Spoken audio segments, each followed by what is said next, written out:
சிவகாமியின் சபதம். அத்தியாயம் 7. நிலா முற்றம்.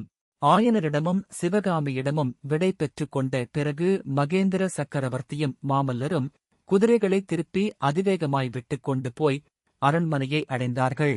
அவர்களைக் கண்டதும் அரண்மனை வாசலில் காவல் புரிந்து கொண்டிருந்த வீரர்கள், வாழ்க வாழ்க சக்கரவர்த்தி பெருமான் வாழ்க, மாமல்ல மகாவீரர் வாழ்க என்று கோஷித்துக் கொண்டு அவர்களுக்கு வணங்கி வழிவிட்டு நின்றார்கள்.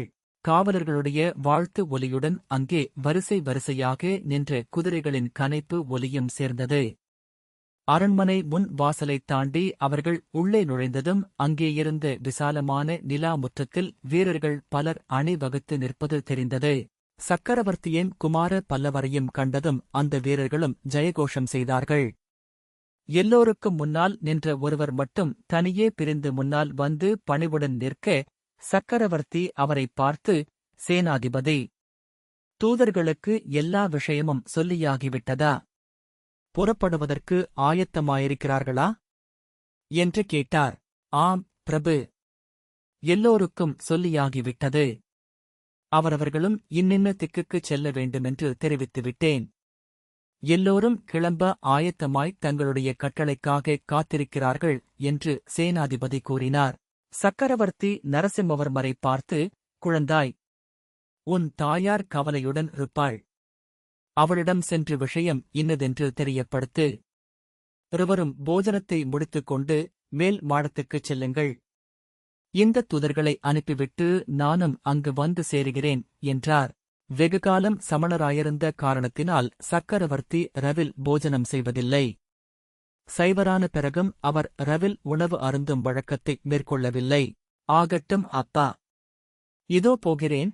ஆனால் எல்லா படைகளும் வந்து சேரும் வரையில் காத்திருக்க வேண்டுமா? ஆயத்தமாயிருக்கும் படைகள் உடனே போருக்கு புறப்படலாமல்லவா? சக்கரவர்த்தி புன்னகையுடன், அதைப்பற்றி யோசிக்கலாம் குழந்தாய். நீ இப்போது தாயாரைப் போய்ப்பார் என்றார்.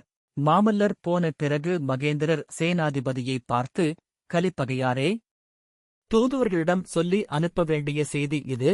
தொண்டை மண்டலத்திலும் சோழ மண்டலத்திலும் உள்ள ஒவ்வொரு கோட்டத்திலும் 1000 வீரர் அடங்கிய படைகளை திரட்டி ஆயத்தமாய் வைத்திருக்க வேண்டியது. மறுபடியும் செய்தி அனுப்பியவுடனே படை புறப்பட சித்தமாயிருக்க வேண்டும். நான் சொல்வது தெரிகிறதா என்றார். தெரிகிறது பிரபு.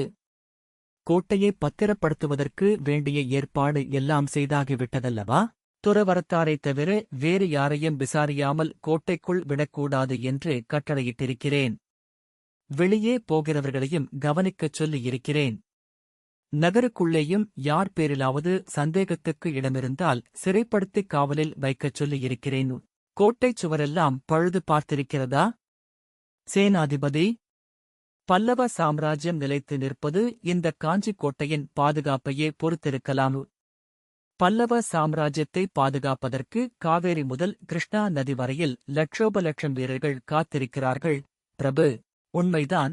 ஆனால் அவர்கள் வெறும் கையினால் சண்டை போட முடியாதல்லவா?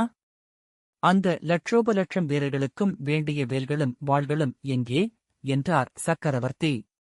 சேனாபதி கலிப்பகையார் மௌனம் சாதித்தார். கீழே சோழ நாட்டில் வாழும் வேலும் நன்றாய் செய்வார்கள் போலிருக்கிறது. யானை மேல் எரியப்பட்ட வேலை நீர் பார்த்தீரா? இல்லை பிரபு. மாமல்லரிடம் அது இருக்கிறது. மாமாத்திரர் என்று எழுதியிருக்கிறது.